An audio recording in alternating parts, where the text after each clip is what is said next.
یہ ایمان رکھنا ہے کہ دنیا میں افیم کی کھیتی کر کے پیسہ کمائیں گے، قیامت کے دن حساب دینا پڑے گا۔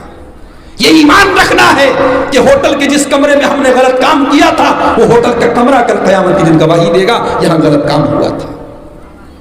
یہ ایمان رکھنا ہے کہ جس انگلی سے ٹچ کر کے ہم نے موبائل پر گندی چیزیں دیکھی تھی وہ انگلی کل قیامت کے دن گواہی دے گی۔ یہ ایمان رکھنا ہے میرے بھائی۔ اور قیامت کے دن تو بعد میں حساب دینا ہے، پہلے تو ہمیں اور آپ کو قبر کے اندر حساب دینا پڑے گا۔ دنیا میں گرمی لگتی ہے ہم بے چین ہو جاتے ہیں۔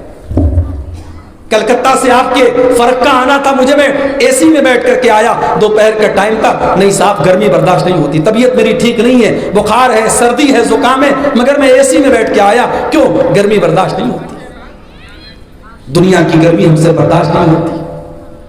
قبر میں کون بچائے گا بھائی؟ قبر میں تو کوئی اے سی نہیں لگی ہوگی، قبر میں تو کوئی پنکھا نہیں ہوگا، وہاں آپ کا عمل آپ کو بچائے گا، وہاں اللہ تعالیٰ آپ کو بچائے گا۔ تو قیامت کے دن جو حساب کتاب ہوگا وہ بعد میں ہوگا، پہلے قبر کی فکر کر لو کہ قبر میں آپ کے ساتھ کیا ہونے والا ہے۔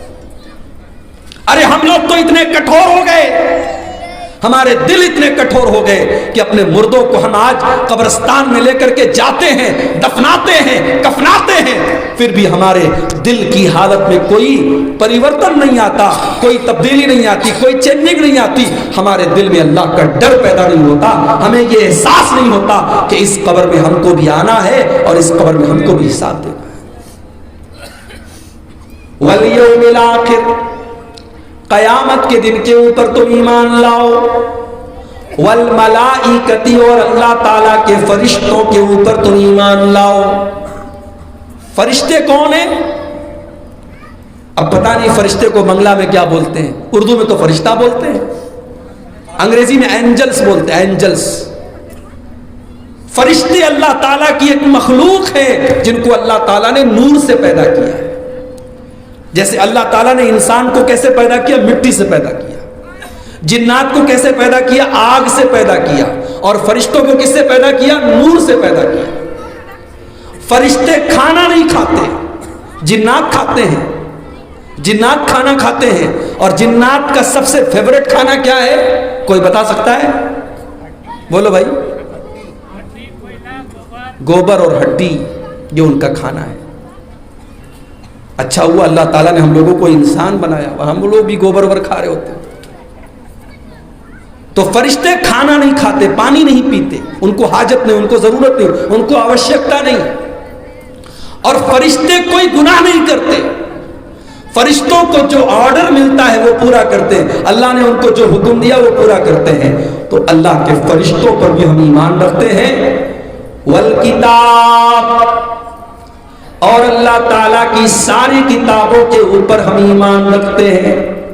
ہم توریت کے اوپر بھی ایمان رکھتے ہیں، ہم انجیل کے اوپر بھی ایمان رکھتے ہیں، ہم زبور کے اوپر بھی ایمان رکھتے ہیں، مگر ہم ساتھ میں یہ عقیدہ بھی رکھتے ہیں کہ توریت بدل گئی، انجیل بدل گئی، زبور بدل گئی، مگر اللہ کی آخری کتاب قرآن یہ بدلنے والی نہیں ہے۔ قرآن قیامت تک کے لیے نازل ہوئی ہے اور قرآن کو کوئی بدل نہیں سکتا ہے، کیونکہ قرآن کی سرکشا کی گارنٹی اللہ تعالیٰ نے خود لے لی ہے۔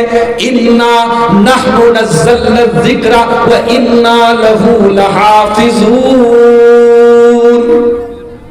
قرآن کی حفاظت ہم کرتے ہیں۔ 8 سال کا بچہ قرآن کا حافظ ہو جا رہا ہے۔ ابھی جھارکھنڈ کے برہیٹ میں 16 سال کی ایک بچی قرآن کی حافظ ہو گئی۔ پورے جھارکھنڈ میں یہ پہلی لڑکی ہے جس نے قرآن کا حافظہ کر لیا۔ آج چھوٹے چھوٹے بچے قرآن کو یاد کر لیتے ہیں۔ یہ قرآن کا کمال ہے میرے بھائیوں، یہ اللہ کی کتاب کا کمال ہے۔ اللہ تعالیٰ اس کتاب کی حفاظت کر رہا ہے۔ 8 سال کے بچے کو قرآن پورا کا پورا یاد ہے، اور تراویح کے رمضان کے مہینے میں تراویح کی نماز میں ہم قرآن کو سنتے ہیں ان بچوں سے۔ تو تمام کتابوں پر بھی ہم ایمان رکھتے ہیں۔ والنبیین، اور نیکی یہ ہے کہ تم اللہ کے نبیوں کے اوپر ایمان لاؤ۔ کتنے نبی آئے دنیا میں؟ کوئی بتا سکتا ہے؟ بولو بھائی، بوجھتے بارے نہ بوجھتے بارے، کتنے نبی آئے؟ غلط بات ہے، 1,24,000 کی حدیث ضعیف ہے۔ اس لیے اگر کوئی یہ پوچھے کہ نبی کتنے آئے تو سمپل سا جواب دیجئے بے شمار آئے. کتنے آئے؟ بے شمار آئے. We don't know, we have no knowledge, ہمیں نہیں پتا کتنے آئے, تعداد نہیں پتا. قرآن میں 25 نبیوں کا نام آیا ہے اور نبیوں میں سب سے آخری نبی جناب محمد رسول اللہ صلی اللہ علیہ وسلم بن کر کے آئے. اب آپ کے نبی ہونے کے بعد, اب آپ کے دنیا میں آنے کے بعد اب کوئی اور نبی آنے والا بولو بھائی نہیں ہے. اور ایک بات اور نوٹ کر لو, ہمارے نبی کے آ جانے کے بعد اب قیامت تک اگر کسی کو جنت میں جانا ہے, کامیاب ہونا ہے, تو لا الہ الا اللہ کے ساتھ ساتھ اسے محمد الرسول اللہ بھی پڑھنا ہوگا.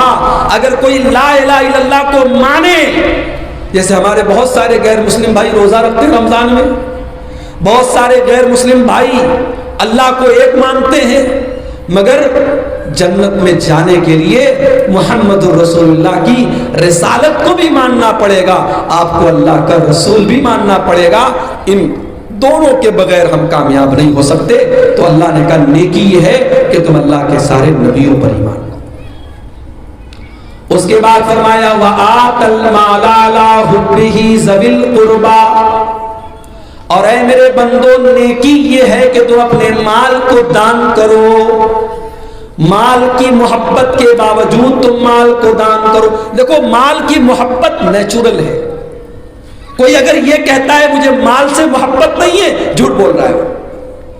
کوئی اگر یہ کہتا ہے میرے دل میں مال اور دھن دولت کا پیار نہیں ہے, جھوٹ بولتا ہے وہ. اللہ کہہ رہا ہے کہ مال کی محبت تو ہے, مال سے سب کو پیار ہے, لیکن مال سے پیار ہونے کے باوجود اپنے مال کو وہ دیتا ہے, دان کرتا ہے. کس کو دان کرتا ہے؟ ذوی القربا, اپنے رشتہ داروں کو دان کرتا ہے. کیا مطلب؟ رشتہ داروں کو دان کرنے کا کیا مطلب ہے؟ مطلب یہ ہے آپ نے مسجد میں دان کیا, آپ نے مدرسے میں دان کیا, آپ نے غریبوں کو دان کیا, آپ نے یتیموں کو دان کیا, لیکن آپ کی بوڑھی ماں کی دوا کے لیے پیسہ نہیں ہے اس کے پاس, اور آپ اپنی ماں کا خیال نہیں رکھتے. باپ کے پاس اچھے کپڑے نہیں ہیں, آپ باپ کو اچھا کپڑا لا کے نہیں دیتے, بیوی کو اچھا کپڑا لا کے نہیں دیتے, بچوں کو اچھا کپڑا اور اچھا کھانا نہیں دیتے. سب سے پہلے اپنے بچوں پر خرچ کرو, اپنی بیوی پر خرچ کرو, اپنی ماں پر خرچ کرو, اپنے باپ پر خرچ کرو. سب سے پہلے ان کا حق ہے میرے بھائی. اور کوئی یہ نہ کہے عبد الغفار صاحب بیوی کے لیے اگر ہم کپڑا خرید کے لاتے ہیں تو کیا اس پر بھی ہم کو ثواب ملے گا؟ ثواب ملے گا آپ کو.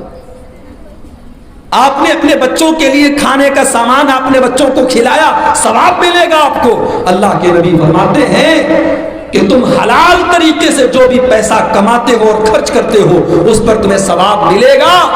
حتی اللقمۃ التی تضعها فی امرأتک, تم اپنی بیوی کے منہ میں جو لقمہ ڈالتے ہو, بیوی کو جو کھانا کھلاتے ہو, اپنی پتنی کو جو تم کھانا کھلاتے ہو, اس پر بھی تم کو ثواب ملے گا. پتہ چلا کبھی کبھی بیوی کو کھانا بھی کھلانا چاہیے. بہت سے لوگ بیچارے گھر میں آتے ہیں تو بیوی سے کہتے چل میرا ہاتھ پیر تو دبا, چل میرے ہاتھ پیر کی تو مالش کر.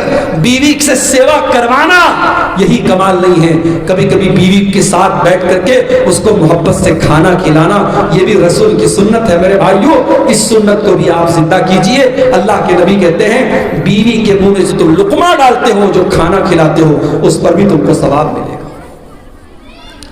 تو سب سے پہلے کس کو دان کرنا ہے؟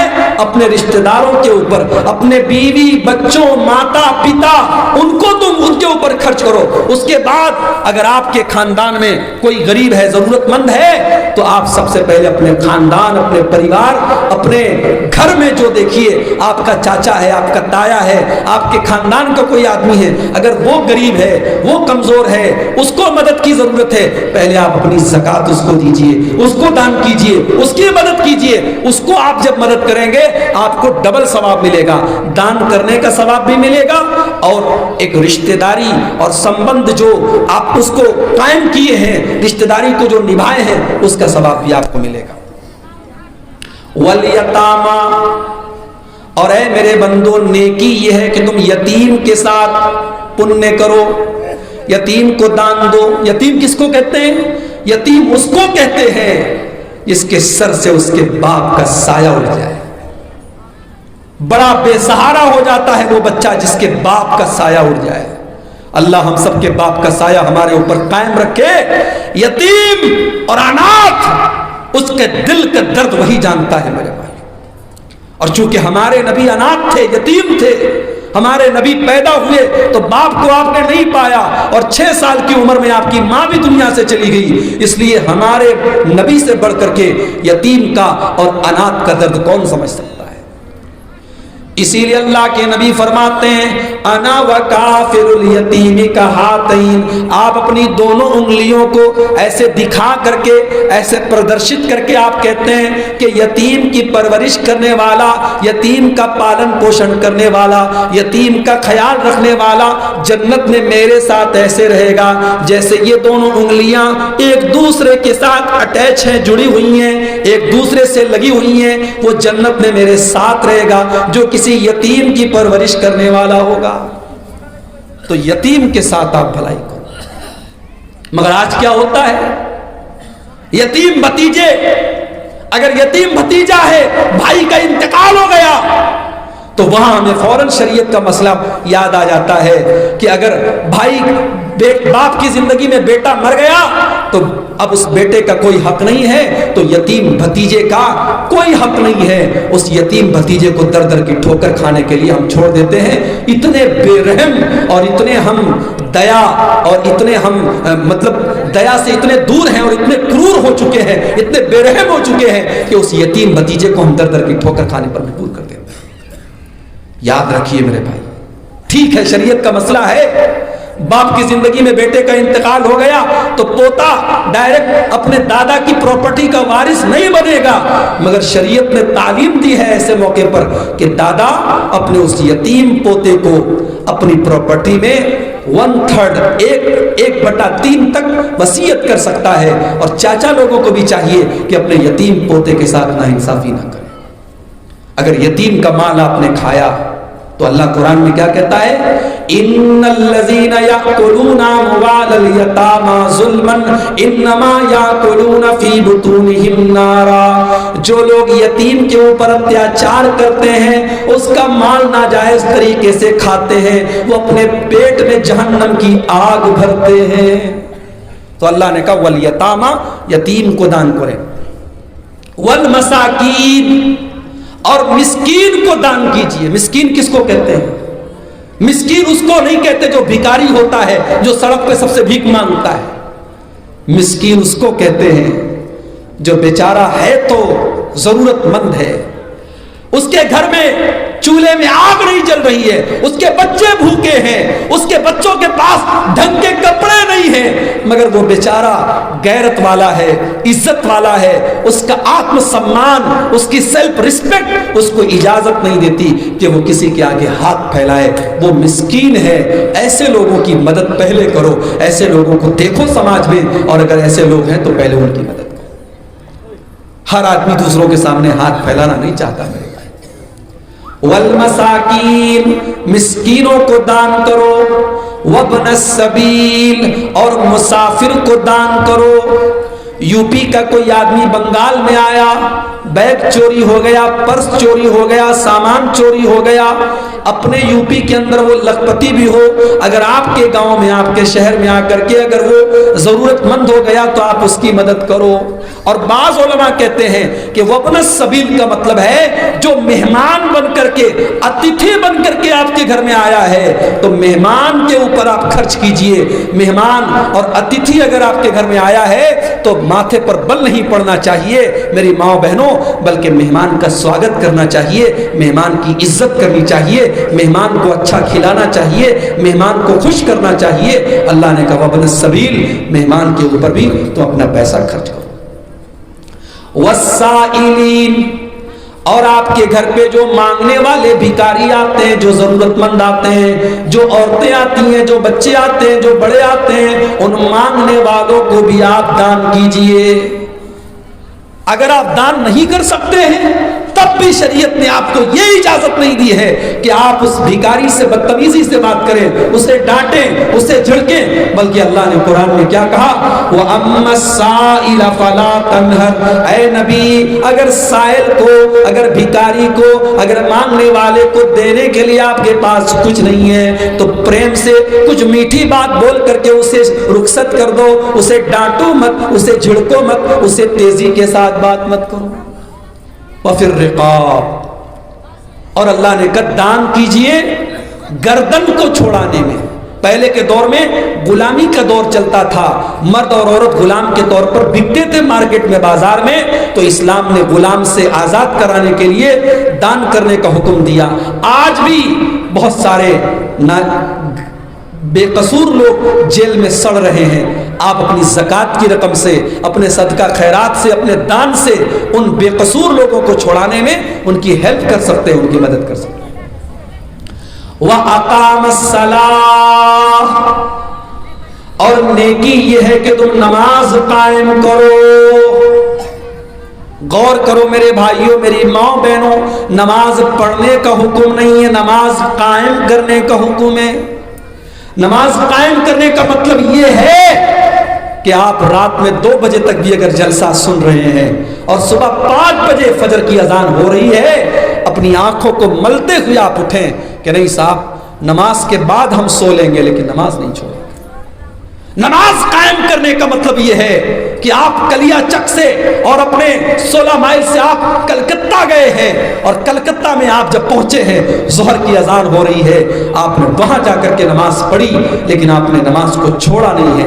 نماز قائم کرنے کا مطلب یہ ہے میرے بھائی، نماز کوئی بوجھ نہیں ہے، نماز کوئی بوجھ نہیں ہے، نماز تو مومن کے دل کا سکون ہے، کیونکہ جس نبی کا کلمہ ہم پڑھتے ہیں اس نبی کی آنکھوں کی ٹھنڈک، اس نبی کی آنکھوں کا سکون نماز میں تھا۔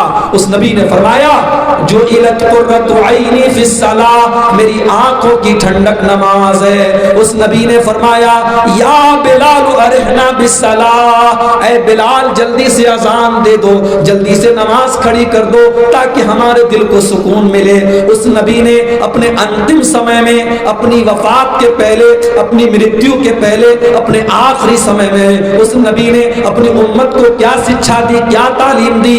الصلاۃ، الصلاۃ، اے میری امت کے لوگوں نماز کی پابندی کرنا، نماز کو مت چھوڑنا۔ تو نماز قائم کرنا ہے۔ اب کوئی اگر یہ پوچھے مولوی صاحب ایک آدمی نماز بھی پڑھتا ہے اور ساتھ میں جوا بھی کھیلتا ہے، ایک آدمی نماز بھی پڑھتا ہے اور ساتھ میں زنا بھی کرتا ہے، ایک آدمی نماز بھی پڑھتا ہے اور جھوٹ بھی بولتا ہے، تو نماز پڑھنے سے کیا فائدہ ہوا؟ تو میرا جواب یہ ہے کہ تو نماز پڑھ تو رہا ہے مگر تیری نماز اللہ تعالیٰ کے ہاں قبول نہیں ہو رہی ہے۔ تو کھانا تو کھا رہا ہے مگر کھانا ایک طرف سے کھا رہا ہے اور ایک طرف سے تیرے شریر سے نکل جا رہا ہے، کھانے کا تیرے شریر کو کوئی فائدہ نہیں ہوتا ہے۔ اسی طریقے سے اگر آپ نماز پڑھتے ہیں اور نماز پڑھنے کے باوجود اگر آپ جھوٹ بول رہے ہیں، آپ زنا کر رہے ہیں، آپ حرام کھا رہے ہیں، اس کا مطلب کہ آپ کی نماز آپ کو کوئی فائدہ نہیں پہنچا رہی ہے۔ کیوں؟ کیونکہ نماز کا تو کام ہے ان الصلاۃ تنہا عن الفحشاء والمنکر، بے شک نماز آپ کو بے حیائی سے روکتی ہے، بے شک نماز آپ کو غلط کاموں سے روکتی ہے۔ اگر نماز پڑھ کر کے بھی ہم غلط کاموں سے نہیں رکتے ہیں، بے حیائی سے نہیں رکتے ہیں، اس کا مطلب یہ ہوا کہ ہم اور آپ نماز پڑھ تو رہے ہیں مگر نماز ہمارے دل کے اوپر اثر نہیں کر رہی۔ وَأَقَامَ الصَّلَاةَ، نماز قائم کرو۔ وَآتَ الزَّکَاةَ، اور نیکی کا کام اگر کرنا چاہتے ہو تو زکوٰۃ ادا کرو۔ میری ماں بہنوں، سونا چاندی آپ پہنتی ہیں، اگر 7.5 تولہ سونا آپ کے پاس ہے، اگر 85 گرام سونا آپ کے پاس ہے، اور اگر چاندی کا زیور آپ پہنتی ہیں اور 595 گرام چاندی آپ کے پاس ہے، تو چاندی کی زکوٰۃ آپ کو دینا ہے، سونے کی زکوٰۃ آپ کو دینا ہے۔ اگر آپ سونے کا زیور تو پہنتی ہیں اور زکوٰۃ اس کی نہیں نکالتی ہیں، آپ چاندی کا ہار پہنتی ہیں، چاندی کی پائل اور چاندی کے جھمکے پہنتی ہیں اور اس کی زکوٰۃ آپ نہیں نکالتی ہیں، تو کل قیامت کے دن